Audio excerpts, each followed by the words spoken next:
Welcome back everybody to the Wandering Samurai Study, in which we review and analyze every single act told in Rurouni Kenshin, and today's act is Act 70, The Sword of Heaven. Sojiro is one of my favorite characters in all of Rurouni Kenshin, and for him to have an active role in the story right from the get-go, as far as this arc goes, but not have any attention really focused on him, it's actually really cool, because when we finally get to know him, like bam, here he is. It's Sojiro, and he's kind of a big deal. Like even just the last chapter, he was a spectator in the fight between Kenshin and Senkaku. Like Senkaku got more of a focus than Sojiro. But now that it's Sojiro's turn, no, Sojiro's a big deal, and Shishio is gonna tell you exactly why. And by the end of this chapter, you can see exactly why. But we already kind of knew that just because he's the one that killed Okubo in broad daylight, carrying out assassinations in the day. He would have strived in the Bakumatsu. But anyways, let's get into the chapter summary review, and we'll talk about Sojiro a little bit more extensively. With Senkaku defeated, Kenshin points his sword at Shishio, ready to take him on next. Shishio makes an observation about Kenshin's Ryushosen not taking Senkaku's head off. Disappointed by Kenshin's desire to never kill again, Shishio makes his leave, stating that Kenshin is not ready to take him on yet. As he makes his exit, Shishio tosses a sword towards Sojiro so that he'd fight Kenshin instead. Saito and Kenshin both notice that Sojiro has no fighting aura, leaving Kenshin to challenge Sojiro in Bato Jutsu. The battle ends with the Sakabato broken in half and Sojiro's sword utterly destroyed too. Alright, so let's go ahead and talk about Kenshin and his desire to never kill, and how that is a hindrance on him. It's so funny to me that somehow Kenshin's strength is connected to death. Like there is such a belief that killing is somehow linked to strength, but it's never quite explained why. Like Saito mentioned it, that is like Kenshin the Wanderer is no good. Hitokiri Batosai though can do the job. Like somehow death and murder makes Kenshin stronger. I don't get it, because it's just not explained. And here it comes again with Shishio. Oh, he didn't kill Senkaku with that move that would have otherwise killed him if he had a regular blade. That means that he's not strong. I don't get it. And I know that Kenshin has the Hitokiri Batosai like side to him that, you know, we saw at the beginning of the arc, fights a little bit more brutally. And I'm wondering if that is that link that everybody's talking about, that Kenshin feeling that life is sacred and wanting to value life and give everybody the opportunity to live, even his enemies. I think that because he has that belief, that he's always going to have this merciful attachment to him when he's fighting.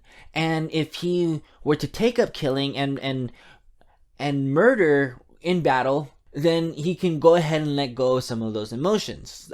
You know, the mercy and the allowing somebody to survive. Because I think that if you're going in there knowing that, like, okay, two people are going in and only one of them is going out, you kind of fight a little bit more urgently, because if it's not the other person, it's you. And so he'll fight much tougher, much severe, much more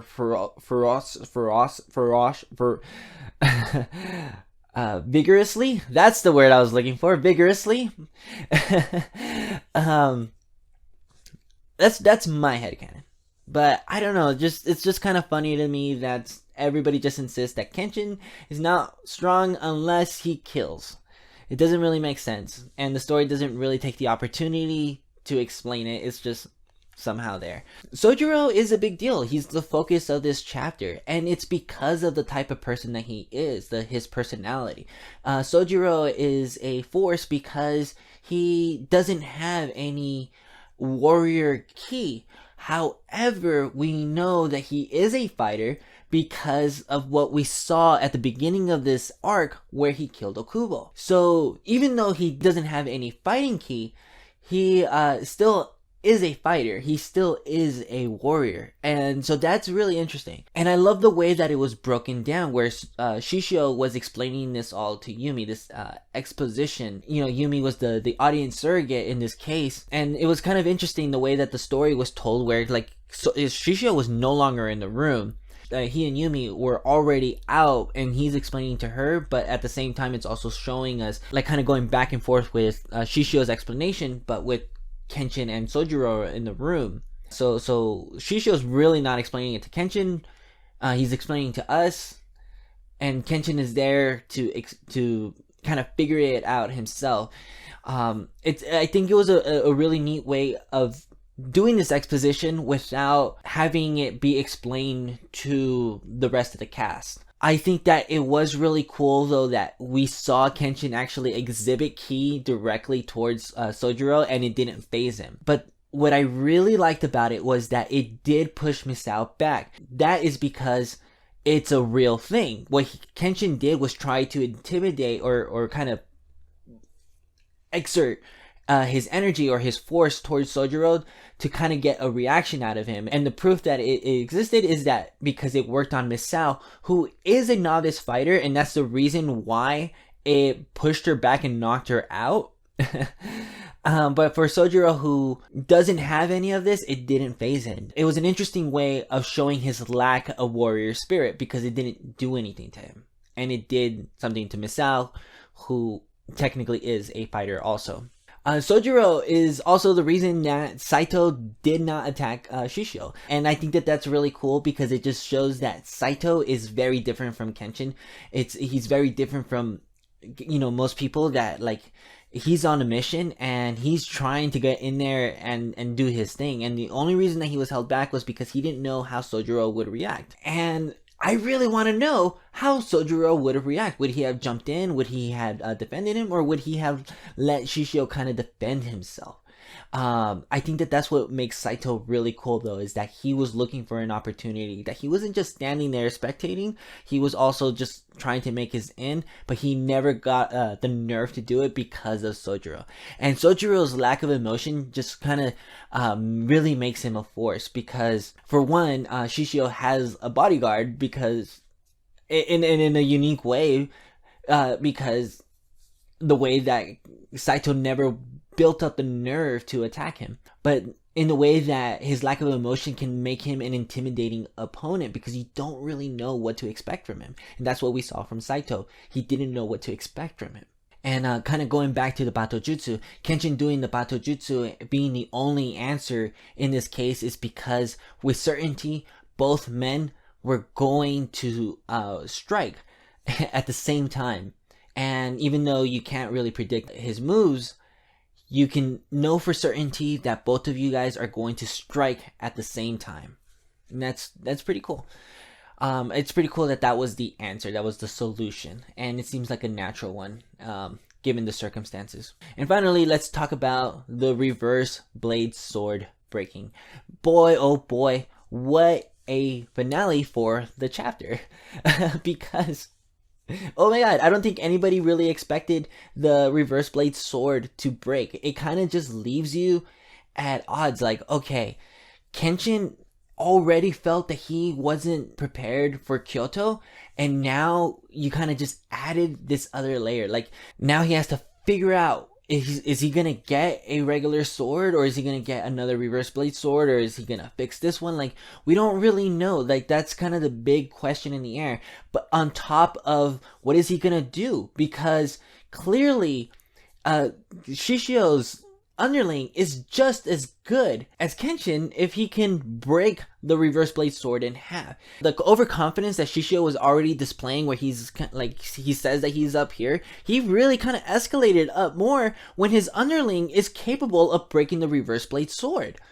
So it just this whole interaction, it kind of builds the perspective more that this is a big deal. Kind of raising the stakes, if you will. And that's really cool. I think that breaking the reverse blade sword and adding that as something that needs to get taken care of just adds more layers to this already complex story. Let's give it a moment to kind of think about it. Okubo dead, so meaning that the government is in disarray. Shishio is Kenshin's successor.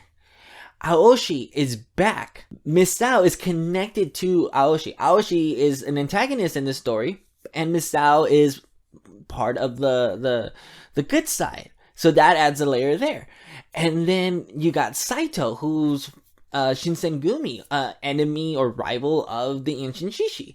So there's so much going on. And then now to add on top of it, Kenshin needing to figure out how he's going to defeat Shishio without breaking his vow to kill, and now having to figure out how to get a new sword. It's so dense, but so interesting. God, Kyoto is so good. And I've been saying that week to week, and I'm gonna continue to say it because it's just so good. And anyways, this has been Act 70 of Rurouni Kenshin. If you like this video and you want to see more, then consider subscribing to the channel. Leave a thumbs up and comment down below something that you enjoyed about this chapter. I love Sojiro. He's one of my favorite characters. I am just really happy that he took the spotlight in this chapter, because he's a cool character. He's a cool boy. Anyways, I'll see you guys all in the comment section down below. Bye, cha.